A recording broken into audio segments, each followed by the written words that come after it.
Bonjour, bienvenue sur Je suis née trois fois. Je souris parce que le titre c'est Accro au chocolat. J'accueille Michel Maucher qui est chercheur, écrivain, animateur d'ateliers en calligraphie. Michel, tu as mis les pieds dans le plat il y a quelques semaines. Tu nous as dit que accro au chocolat, à un moment il fallait faire un choix et que c'était une décision à prendre. Alors attends, tu nous as dit le désir de se transformer, c'est le moteur. Voilà. Alors, sans désir, en fait, il n'y aurait rien dans la création. Il n'y aurait pas d'humain, et dans chaque humain, il n'y aurait rien, il serait inerte.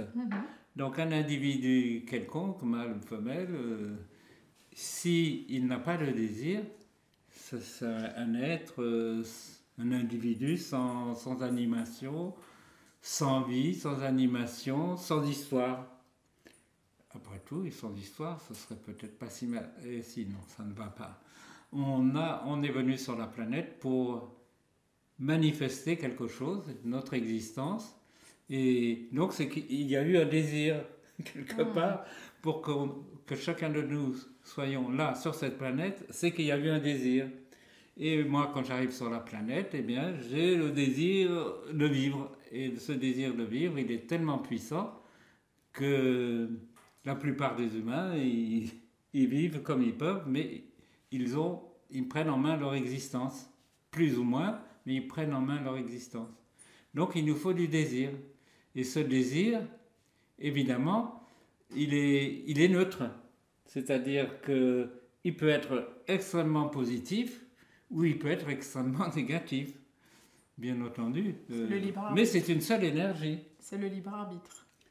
Alors c'est avant le libre arbitre. Avant le libre arbitre. Et le libre arbitre va faire qu'avec ce désir, par exemple, je peux avoir des désirs un peu tordus, pour employer un terme général, et bien sûr que si je mets la conscience au travail, et si j'ai une certaine éthique, je vais quand même essayer de contrôler ces désirs un peu tordus. Mais mes désirs positifs, actifs, de fraternité, d'échange avec les autres, d'être au service, de m'ouvrir, de chercher, de me transformer, comme on disait tout à l'heure, de changer au mieux et de mieux en mieux, de me libérer de toutes les entraves, ça c'est aussi mais il y a ce désir. Et s'il n'y avait même pas cette énergie désir, mais on pourrait dire qu'on peut vivre comme un automate, avec les habitudes et tout. Bon, voilà, c'est une existence sans but. Or, quand on arrive sur la planète, il y a toujours quelque chose, pour chaque individu de la planète, il y a un projet d'existence qui est en place, et peu importe le niveau, chacun, et d'ailleurs, chaque individu a cette pulsion de vivre. Tu nous parlais de le désir de se transformer et plus loin, à un moment, tu nous as dit que finalement, ça fait partie du travail de ta vie. Il y a quelque chose où c'est le travail presque d'être vivant. Enfin, est-ce que tu peux nous en dire plus? Parce que c'est... Le mot travail, déjà, il n'a pas la cote en ce moment. Mais en plus, c'est le travail de toute la vie. Alors là, franchement, pavé dans la mare. Mais c'est vrai, finalement, qu'est-ce que nous faisons là? Qu'est-ce que nous faisons? Ben oui, on essaye de faire un travail sur soi. Alors pourquoi le mot travail? Parce que en fait dans l'enseignement traditionnel, c'est-à-dire l'enseignement qui remonte à la nuit des temps, on a bien conscience d'employer un mot qui soit ni trop lourd à porter, mais qui montre quand même qu'il faut faire des efforts. C'est-à-dire, si je veux changer quelque chose en moi, par exemple, je ne me tiens pas droit, voilà, il me va falloir que je fasse quelques exercices et que je prenne du temps et que je fasse un travail de transformation. Et puis, ça paraît qu'au bout d'un certain temps, je me tiens droit.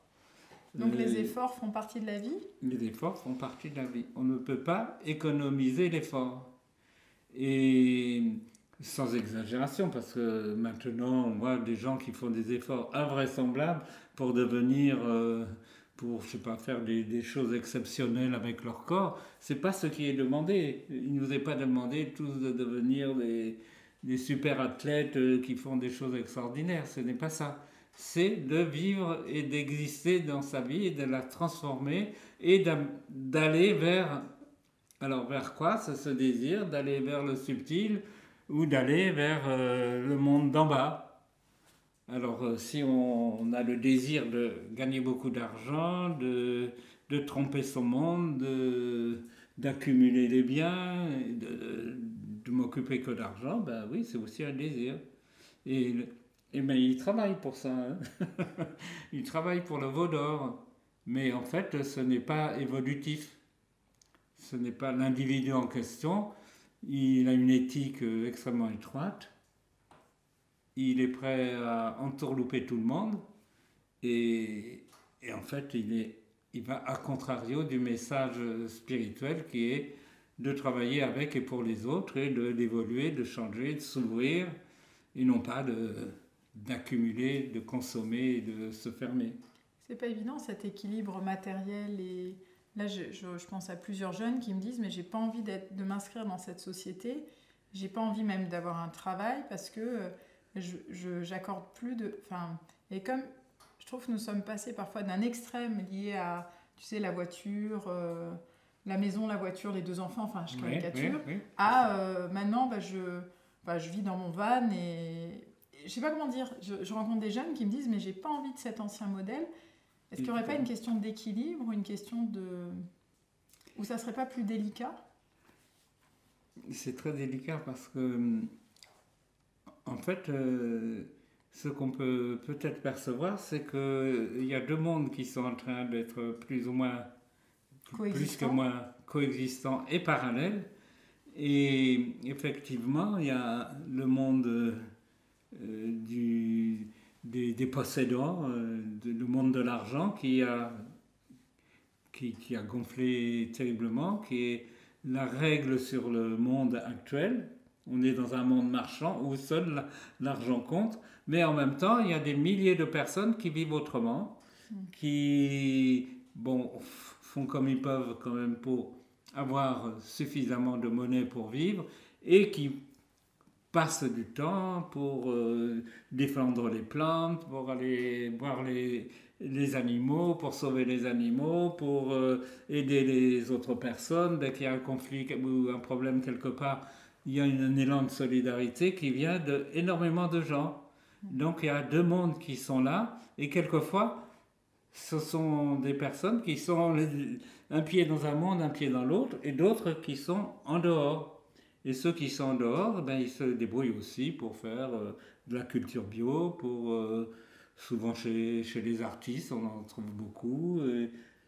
Et ces 2 mondes coexistent, malgré tout.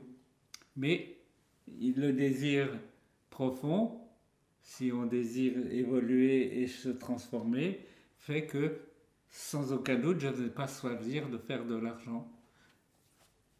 Ou de ne faire que de l'argent. C'est ça, la question c'est le que.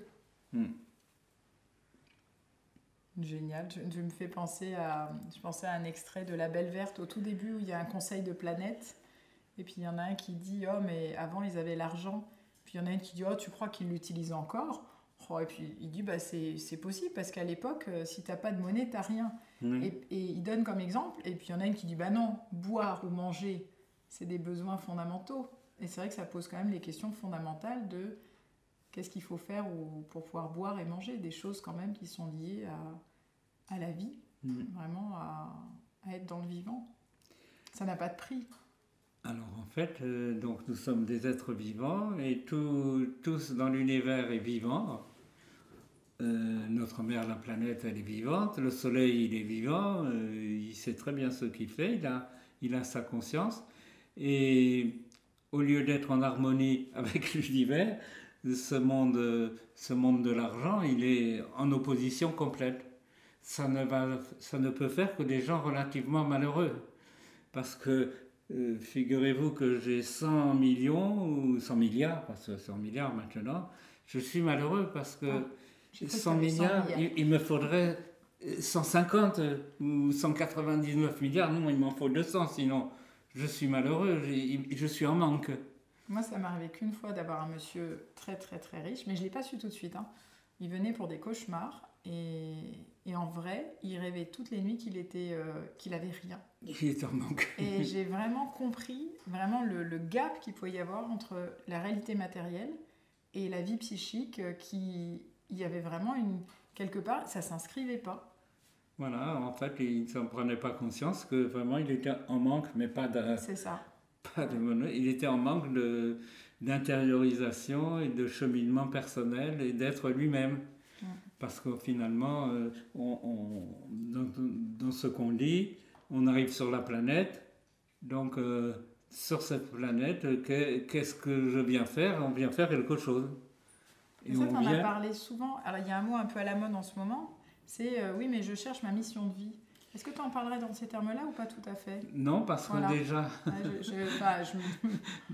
déjà, mission, ça y est... Voilà, c'est un peu lourd. Ah ben c'est une obligation formidable. Alors il y a certainement sur la planète des gens qui ont reçu une mission.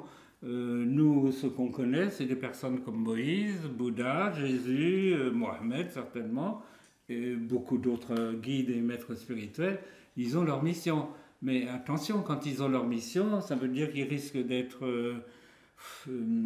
lapidé, écorché vif, écartelé. Donc non, le mot mission ne convient pas parce que, encore une fois, ça va donner de l'angoisse aux gens. Ah, où est ma mission? Non, non, ta mission, c'est d'être toi-même et ne pas être ce que les autres ont voulu que je sois. Donc, je ne suis pas ce que j'ai lu dans les livres. Ce que j'ai lu dans les livres, c'est la connaissance des autres. Je peux l'utiliser pour être moi-même. Et c'est pas ce que m'ont dit mes parents, c'est pas l'éducation que j'ai reçue, c'est pas les habitudes que j'ai prises, c'est pas les idées préconçues qui sont tombées dans ma tête. J'ai à être moi-même. Du coup, je ne dois pas m'oublier. Parce que si je m'oublie, qui va s'occuper d'être moi-même? Il n'y a plus personne. Donc, le premier devoir, c'est de s'occuper de soi et d'être soi-même. Et pour ça, c'est tout un travail. Je vous souhaite de vous occuper de vous-même sans oublier les autres. Sans oublier les autres, parce qu'une fois que tu as trouvé toi-même, tu vois bien que tu n'es pas isolé et c'est que en travaillant avec et pour les autres. Merci Michel Mochet. Travaillant. Travailler. Le mot-clé, c'est travailler. Prenez de la peine. À bientôt sur Je suis né 3 fois.